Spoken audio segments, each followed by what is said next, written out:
스승님, 질문 드리겠습니다. 맛집에 가서 요리를 먹으면 정말 감탄할 정도로 요리를 잘해서 부러울 때가 많습니다. 사람의 어떤 요소들이 발달해서 음식을 잘하는 것인가요? 또 더 먹고 가라라는 프로그램의 임지호 셰프님을 보면 같은 재료라도 그 상황에 맞게 달리 요리해주면서 사람들에게 용기를 주는 요리를 해주는 것을 보면 대단한 것 같기도 합니다. 그래서 궁금한 것이 음식으로 많은 사람들에게 대접하는 음식 보시를 하는 사람들은 어떤 특별한 복을 받을 수 있는 것인지 궁금합니다. 스승님의 가르침을 부탁드립니다.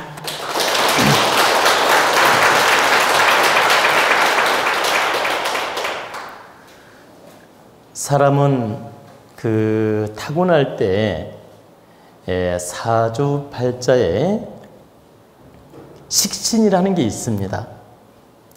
식신. 그러니까 먹을 식자, 귀신 신자, 식신.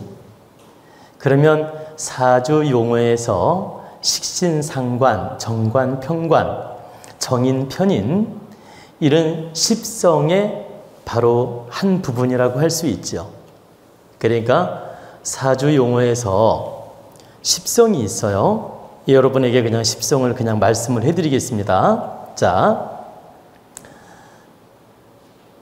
정인, 편인, 자, 정관, 편관, 정제, 편제, 그 다음에 식신, 상관, 비견, 겁제 이렇게 십성이 있습니다. 이 십성이 있는데 십성 중에서 식신이라는 십신이라는 십성 중에 하나예요. 이 식신이라는 오행의 기운이 있는데 이 식신을 잘 타고난 분들은 선천적으로 요리를 잘합니다. 또 상관을 잘 타고난 분도 요리를 잘하고, 그래서 식신생재가 잘 발달했거나 식신이 잘 발달했거나 상관이 잘 발달한 분들은 운명적으로 음식 솜씨가 좋고 후다닥 만들어도 맛이 좋고 똑같은 재료로 음식을 만들어도 맛깔나게 만든다. 그러니까 이렇게 요리를 타고나지 않은 분이 음식을 하면 시간도 많이 걸리고 많이 만지기는 하는데 맛은 없고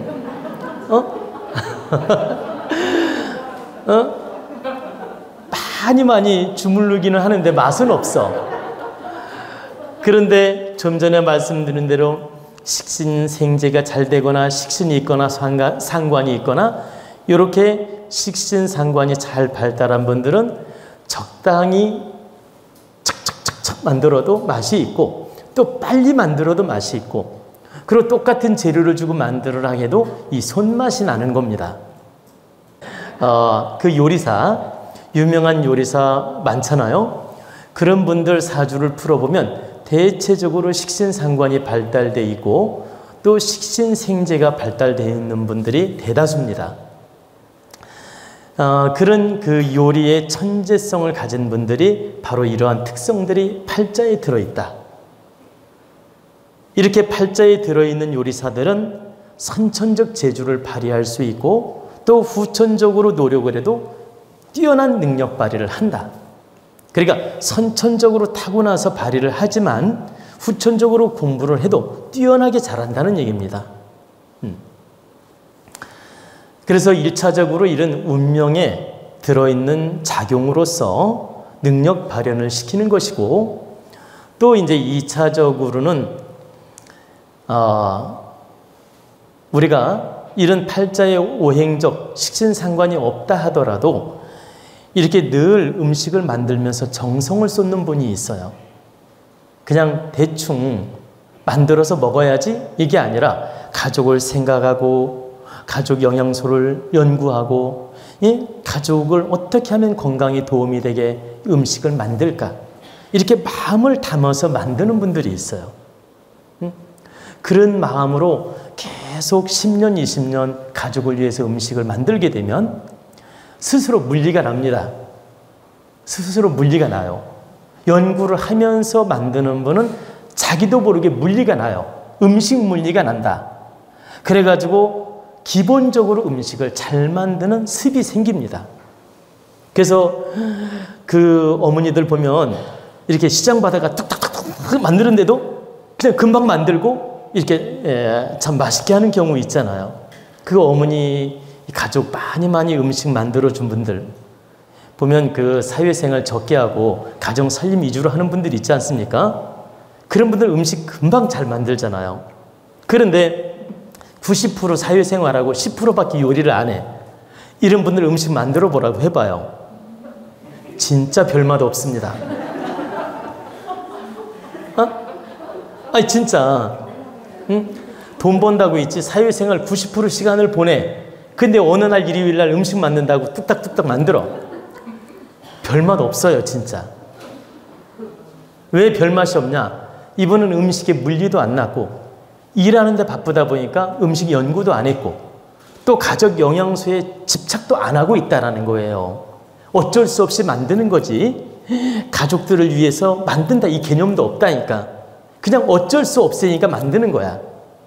이런 분들은 기본은 만든다 하더라도 별맛은 없다.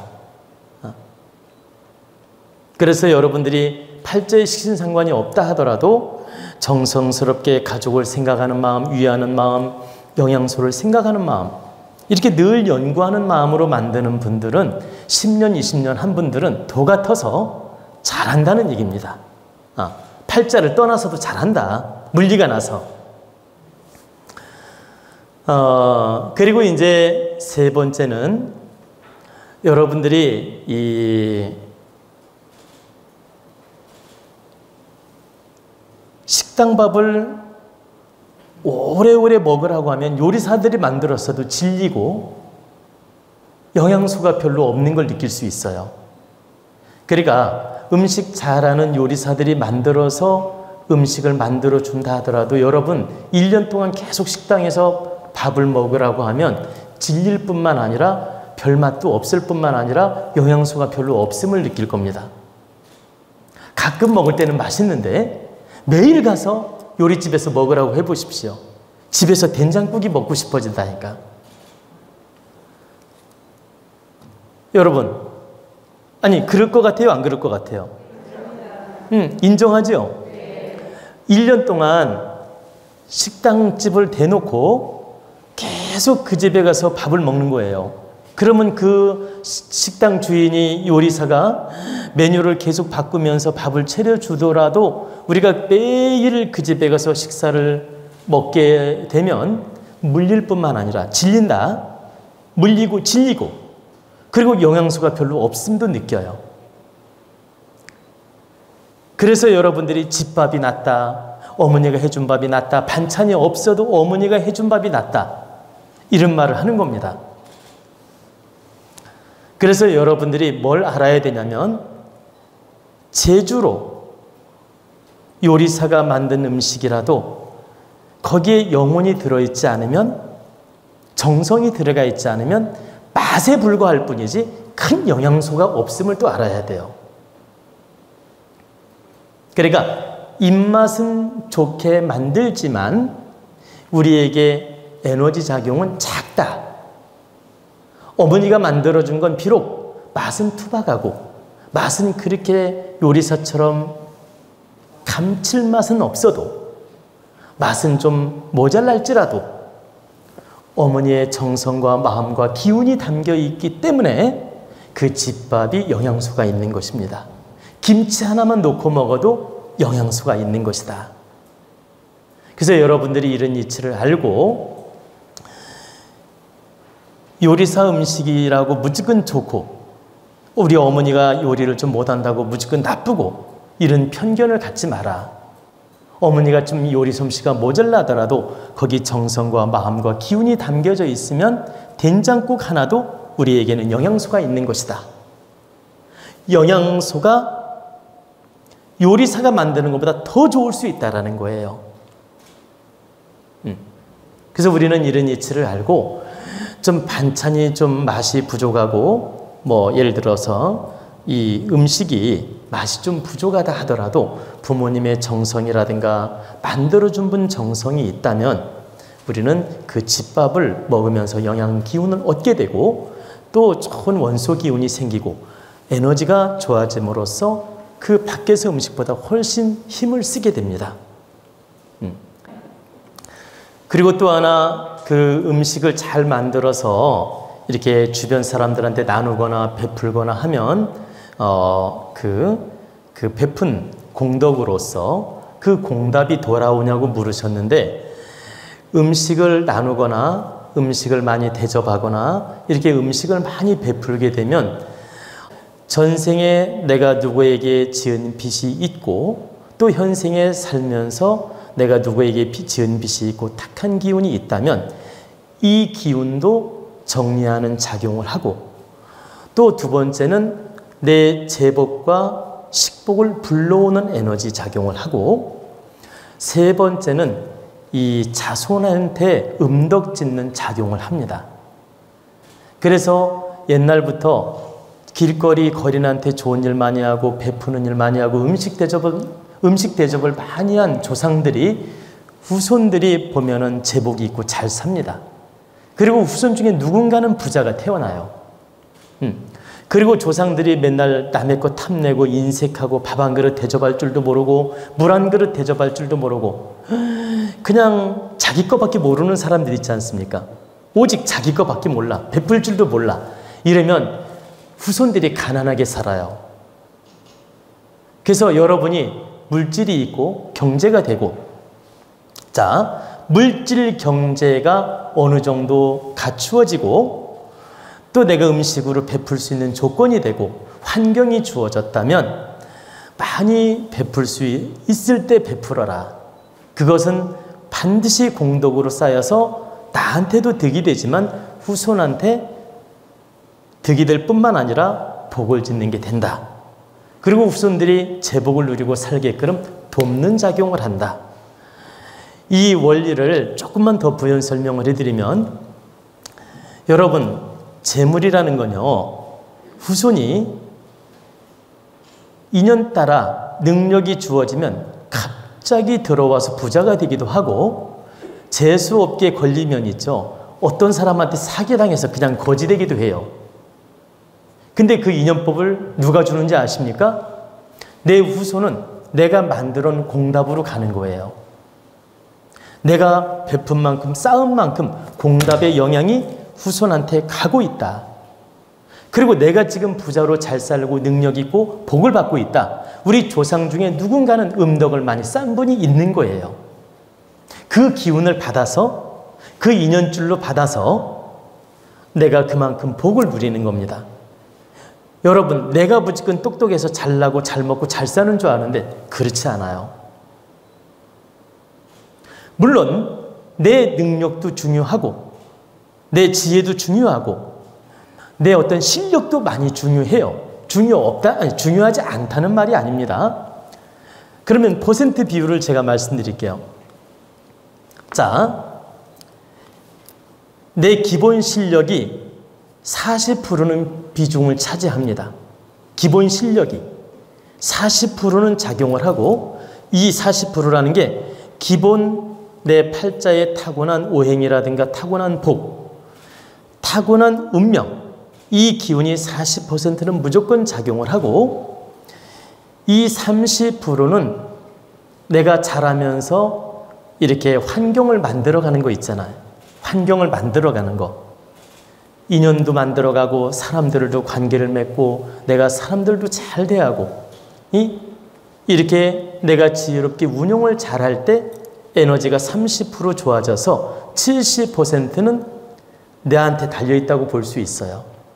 기본 타고난 복이 40%, 내가 환경을 운영을 잘하는 능력 이게 30%, 그리고 나머지 30%가 조상과 부모로 받은 음덕이에요. 조상과 부모로부터 받은 기운, 에너지, 음덕 이거에 의해서 우리가 복을 받고 사는 것입니다. 제가 어느 날 제가 똑똑해서 잘 나가고 제가 똑똑해서 모든 일이 잘 풀리고 제가 똑똑해서 잘 되나 그렇게 착각을 해본 적도 있었습니다. 아주 젊은 시절에 그런 착각을 해본 적도 있는데 어느 날 이치를 깨우치고 나니까 이게 아니었구나. 우리 조상님께서 음덕을 많이 베풀고 우리 증조부께서요 아주 정말 훌륭한 분이었어요. 갑부였어요. 우리 증조부께서 갑부였고 굉장히 음덕을 많이 쌓은 분이었어요. 그리고 이제 우리 할아버님은 큰 도인이었고 역시 음덕을 많이 쌓으셨어요. 그런데 이제 우리 부모님 당대에 와서는 가난하고 어려워졌죠. 이게 뭐 3대가 못 간다는 말처럼 어려워졌어요.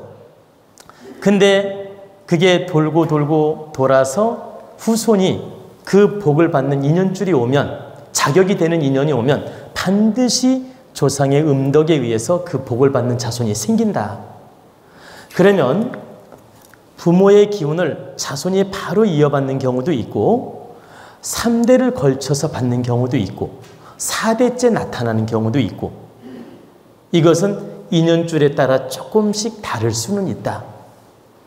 즉 할아버지 음덕을 손자가 받는 경우도 있고 부모의 음덕을 바로 자손이 받는 경우도 있고 증조부의 음덕을 증손이 받는 경우도 있다라는 거예요.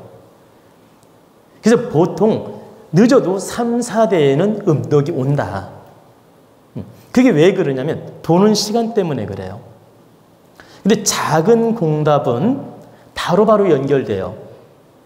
작은 공답은 바로바로 연결되고 큰 공답은 3, 4대에 많이 나타난다.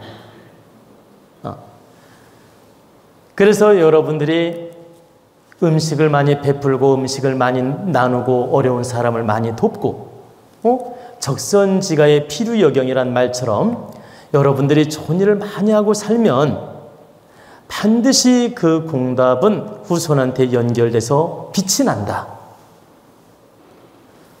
그래서 능력이 될 때는 어려운 사람 밥도 많이 이렇게 사주기도 하고 대접도 하고 또 내가 어려운 친구를 만나면 이렇게 차라도 한 잔 대접할 수 있는 그런 여유의 마음을 갖는 게 많이 득이 됩니다.